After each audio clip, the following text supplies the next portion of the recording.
오늘은 안나스의 신문.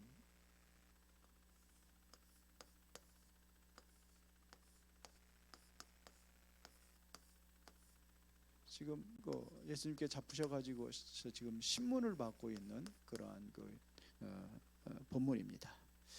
그래서 우리가 좀 서론 부분에서 불신자들은 다 여기에 묶여 있죠. 운명이라는 곳에. 운명. 그러나 우리는 여기서 완전히 해방된 사람입니다. 그렇죠? 이 상태를 우리는 신분이 바뀌었기 때문에 여기서 더 이상 종로로 탈 이유가 없죠. 이걸 운명이라고 합니다. 어떤 경우도 살아남습니다. 이게 신분이에요. 우리는 하나님의 성령이 함께 하시기 때문에 살아남게 되어 있습니다. 어떤 경우도 우리는 승리합니다. 이거를 권세라고 합니다. 그래서 뱀과 천가를 밟으며 모든 원수의 능력을 제할 권능을 주셨다 그랬습니다. 우리에게 주신 권세입니다. 우리는 흑암 권세를 꺾고 사단의 권세를 이길 수 있는 그 권세를 주었습니다. 그래서 마가복음 3장 15절에 보니까 귀신을 쫓는 권능도 있게 하려 함이라 이렇게 말씀하고 있습니다. 오늘 예수님께서 이제는 위기를 맞이하시죠. 체포를 당했단 말입니다. 그리고 이제 신문을 받기도 합니다. 자, 그러면 여기서 이게 왜 예수님께서 이렇게 체포돼 가지고 죄인으로 잡히게 된 이유가 뭐냐? 그 죄명이 뭐냐? 이것은 신성모독죄입니다. 신성모독. 아니, 예수님께서 저 나사렛 촌동네에서 자라나 가지고 목수의 아들로 태어나 가지고 그러고서는 본인이 유대인의 왕이라고 하고 하나님의 아들이라고 하고, 이게 신성모독죄예요. 그리고 많은 무리들이 따라다니잖아요. 그리고 그 무리들을 규합했던 그 뭐냐면 소동죄입니다. 소란죄.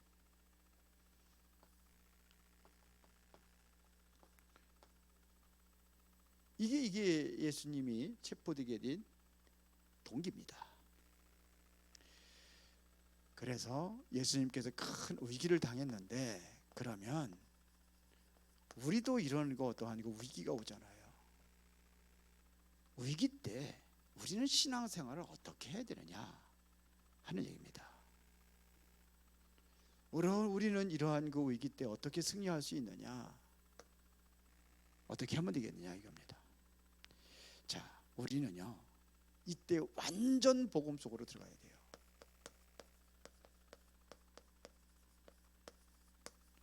완전 복음 속으로 들어가라. 우리는 이때 완전한 하나님의 말씀을 붙잡아라. 그러면 이제는 뭐냐? 모든 위기는 뭐가 되느냐? 이게 기회가 되는 겁니다. 여기 세 가지입니다.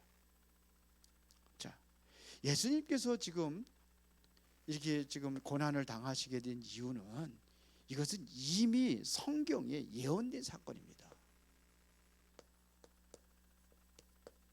이것은 성경에 이미 예언된 사건입니다.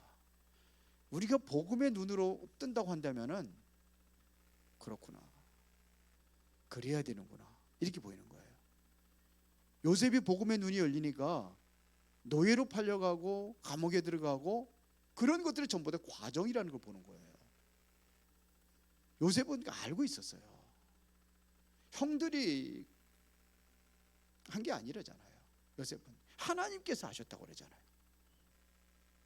이게 예언된 사건이에요. 자, 여기에는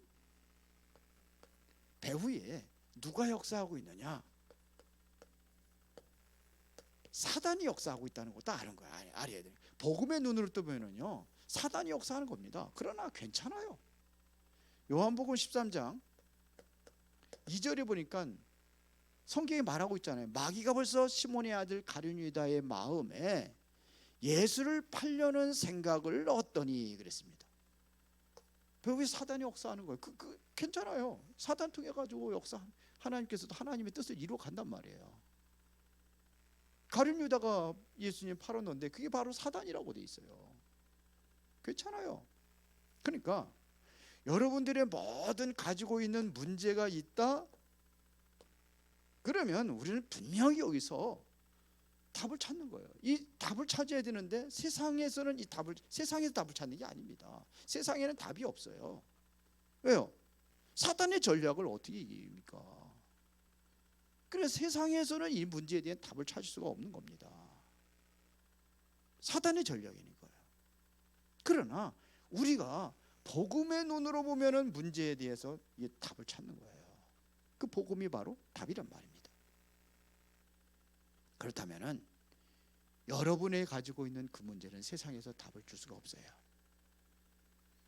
그런데 말입니다. 나는 자꾸 선조 때부터 내가 가난하다. 가난할 수 있죠. 사업하다가 실패할 수도 있죠. 근데 그런데 선조 때부터 계속 가난하다. 이거는 바로 사단의 역사라는 걸 알아야 돼요. 가족이 어쩌다 병들을 수 있죠. 코로나도 걸릴 수도 있고. 근데 계속 내력이 와서 병들고 그래 병으로 죽고 그렇다. 이것은 바로 사단의 역사예요. 어떤 집안을 보니 계속 암으로 죽더라고요. 암으로. 어떤 집안에는 그랬어요. 그러니까 본인들이 두려운 거예요. 그 나이가 되면 아버지도 그렇고 우리 형제들도 그렇고 그렇게 두려움 느끼는 사람이 있더라고요. 이 자꾸 병입니다. 이거 사단의 역사입니다. 그렇죠? 사단의 전략이에요. 그러면 빨리 우리가 답을 찾아야 됩니다. 뭐 들어가냐? 완전 복음 속으로 들어가면 돼요.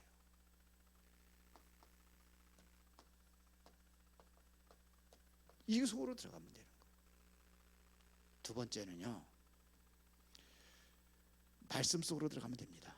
하나님의 말씀을 붙잡으면 됩니다. 창세기 13장 14절부터 18절에 아브라함이 큰 위기가 왔습니다. 계속 문제가 오고 그랬지만서도 근데 왜 그런지 이유를 몰랐던 거예요. 조카로서 데리고 왔거든요. 처음부터 하나님의 말씀을 붙잡은 게 아니라 말씀을 놓친 거예요. 그래서 믿음의 결단을 합니다. 조카로하고 헤어진 이후에 조카에게 모든 걸 양보하고 그리고 하나님 앞에 나가서 단을 쌓고 기도합니다.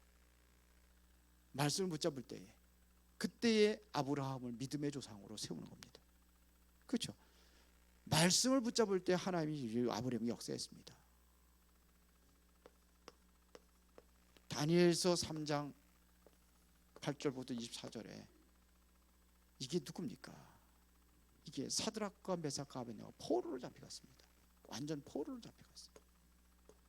포로로 잡혀간 사드락과 메삭과 아벳네고가 그랄 평지에다가 느부갓네살 왕이 그 신상을 만들어 가지고 거기다 절을 하라고 그러는 거예요. 우상을 만들어 놓고 나팔 소리와 함께 절을 하라고 그럴 때에 사드락과 메삭과 아벳네고는 절하지 않았어요. 그게 뭐냐면 우상이라고 생각한 거죠. 우상 숭배하지 말라고 그랬기 때문에 그거에 절하지 않은 겁니다. 근데 어떤 역사가 일어난지 알잖아요. 불 속에 집어던지는 역사가 일어났는데 거기서 살아났어요. 그 이전에 뭐라고 그랬습니까? 하나님께서 불 속에서 나를 건지실 것이고 당신의 손에서 건질 것이다. 만일 그렇지 아니한다 할지라도 나는 우상 숭배하지 않겠습니다. 이 고백 아닙니까? 그런데 어떤 역사가 일어났어요? 하나님의 큰 역사가 일어났습니다. 사드락과 메삭과 아벳노고가 불 속에 들어갔는데 타지지 않고 오히려 불 속에 집어던지자 다 타 죽었어요. 이런 일이 일어났단 말입니다. 일본이 신사참배를 강요할 때에 정말로 이 말씀을 붙잡은 사람들이 승리했어요. 그게 누굽니까? 주기철 목사, 손양원 목사, 이런 사람들이 보세요. 신사참배 그걸 거부했잖아요. 그들이 죽었습니까? 오늘날 그들의 그 순교의 피가 오늘의 대한민국을 일구어 놓은 거예요. 우리나라가 전 세계에서 두 번째로 선교사를 많이 파송하는 나라가 됐어요. 인구도 얼마 안 되고 땅도 조그만 땅덩어리에서. 그렇습니다. 이 정도 하나님께 축복한 겁니다. 결국은 하나님의 말씀을 붙잡은 사람들이 승리하게 되어 있습니다. 이런 위기 속에서의 그 초대교회입니다. 마가다락방에서 모인 사람, 이 사람들이 얼마나 큰 위기가 왔는지 알잖아요. 마가다락방에 어떤 역사가 일어났습니까? 거기 예수 믿으면 다 잡아다 금종령 내리고 죽이고 할 때에 그들이 죽었습니까? 아니잖아요. 오히려 그들이 통해 가지고 세계복음을 했다니까요. 3,000명의 제자들이 모이잖아요. 이런 역사들이 일어났습니다.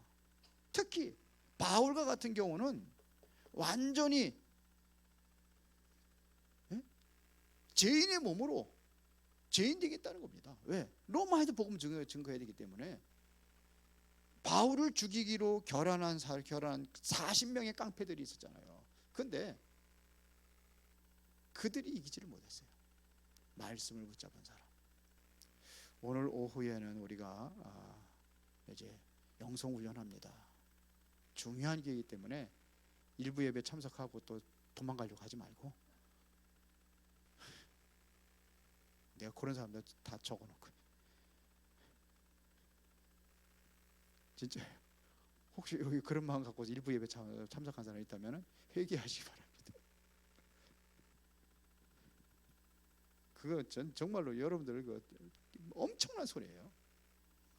말씀 속에 들어가는 거예요. 하나님 말씀 속으로. 그러면 우리에게 위기가 곧 기회가 된다니까요. 위기를 만난 이 위기 때 기회를 되어야 보세요. 왜 그러냐? 진리는 반드시 승리하게 되어 있습니다. 복음은 반드시 승리하게 되어 있습니다. 그렇죠? 그래서 지금 예수님께서 고난을 당하시고 위기를 당하는 것 같이 보이지만은 굉장한 기회가 됐다는 얘기입니다. 보세요. 7명의 렘넌트들 다 보세요. 하나같이 요셉이 뭐 노예로 가고 감옥으로 가고, 그러니까 이거에 속지 말라는 거예요. 요셉은요 정말로 하나님의 복음의 말씀을 이걸 제대로 잡은 거예요. 모세 같은 경우는 자기만 사는 게 아니잖아요.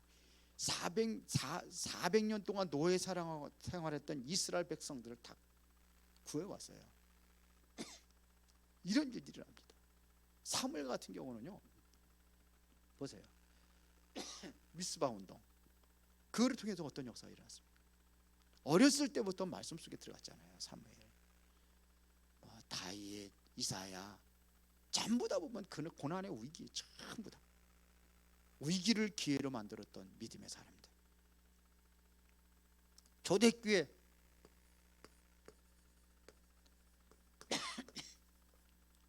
당시에는요 예수 믿기가 쉽지가 않았어요. 다 잡아다 죽이는 시대니까요. 예수 믿기가 쉽지 않았어요. 위기 시대입니다.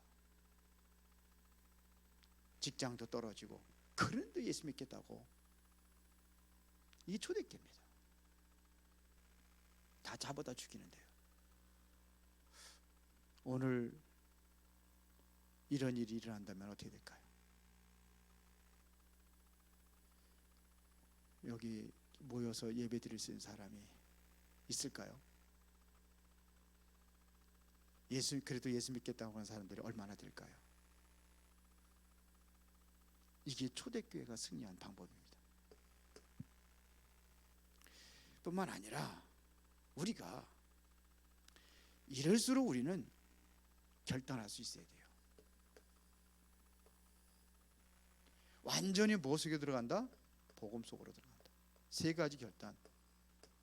완전히 나는 뭘 들어간다? 하나님의 말씀 속으로 들어간다. 나는 완전히 위기가 왔다 두려워하지 않겠다. 하나님이 주신 기회를 삼겠다. 세 가지. 열어면 돼요. 그러면 하나님께서 여러분들을 세우시고 하나님께서 여러분들을 인도하실 줄로 믿습니다. 자, 그런데 위기 왔을 때 꼭 이래야 되느냐 이거예요. 결론이 중요합니다. 우리는 항상 평상시에 공부 잘하는 애들은요 평상시에 공부를 해요. 공부 못하는 사람들의 특징은 평상시에 놀았다가 시험 볼 때만 공부를 해요. 맞아요? 틀려요? 예? 공부들 안 해보셨나? 공부 잘하는 사람은 평상시에 안 되는 게 평상시에 괜찮아요. 항상 준비되어 있으니까 시험이 와도 시험 날짜가 와도 괜찮아요. 그거 두려워하지 않아요. 그러니까 평상시에 우리는 뭐냐면 복음의 눈으로 보고 완전히 뭐냐면 말씀을 붙잡고 말씀 속에 들어가고 그러면 위기가 오히려 기회가 되는 겁니다. 그렇죠? 그렇다고 한다면 여러분들이 오늘 예배하는 이 자리가 가장 복된 자리예요. 맞아요? 이 자리가 바로 가장 영적인 축복이 전달되는 자리예요. 그렇게 생각하십니까? 근데 안 그런 것 같아. 딴 생각하고 계세요? 이 자리가 가장 중요한 자리예요. 여러분들 예배를 소홀히 한다. 이따가 오후에 좀 얘기해서 예배 소홀히 한다. 실패해요. 세상에서 잘 되는 것처럼 보일 수도 있지만 실패해요. 예배의 실패는 인생의 실패입니다. 신앙생활의 실패가 아니라 물론 당연한 거고요. 인생의 실패입니다. 예배가 그렇게 중요한 겁니다. 여기 엄청난 일이 일어난다는 사실을 알아야 돼요. 하나님 앞에 번제와 토단을 쌓고 번제를 드리는 그때가 하나님이 임재하는 시간이라고 돼 있어요. 그러면은 계속해서 여러분들에게 증거가 올 겁니다. 이게 예배예요. 어떤 경우도 무너지지 아니하고 반드시 승리하는 것이 바로 뭐냐? 평상시예요. 평상시. 그래서 우리가 평상시 393 기도문 주보에다 다 넣어놨어요. 새로 해가지고. 그런데 평상시에 우리가 그러한 그 하나님의 보호자의 배경의 그 은혜와 축복, 성삼의 하나님의 능력, 보호자의 배경, 삼시대를 우리가 붙잡고 늘 기도하고 있는 사람은 이 항상 준비되어 있는 사람이에요. 어쩐 고난과 핍박이 와도 두려워하지 않는 사람이에요. 그럼 받아들이는 거죠. 그런데 이게 안 되어지면은 우리 이제 힘이 위기가 오고 문제가 오면 그때 이제 쓰러지고 넘어지는 거예요. 중요합니다. 그렇죠. 그래서 여러분들이 정말로 이 복음을 붙잡는다고 한다면은 완전히 흑암은 무너지게 되어 있습니다. 여러분들이 정말 하나님의 말씀을 붙잡고 있다고 한다면은 모든 사단의 권세는 완전히 꺾어지고 반드시 뭐 할 수밖에 없느냐?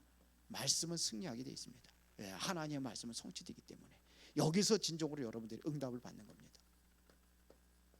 이게 되는 거예요. 이게 결론입니다. 그러면 위기가 왔다.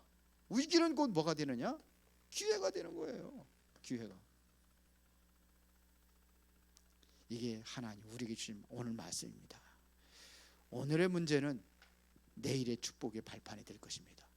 그러므로 여러분들이 이 자리에서 말씀을 생각하고 말씀을 묵상한다면 이것이 또 후대들에게 또 가장 큰 축복의 증거되는 그 역사가 일어나게 될 줄로 믿습니다.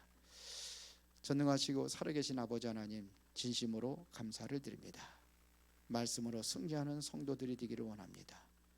하나님의 뜻을 이루어가는 멋진 인생이 되어지도록 복음 속에 있게 하시고 말씀의 흐름 속에 있게 하여 주시고, 그래서 또한 평상시 우리가 영적으로 준비하여 이제는 위기가 곧 기회가 되는 그 응답을 누리게 하옵소서. 예수 그리스도 이름으로 기도드리옵나이다. 아멘.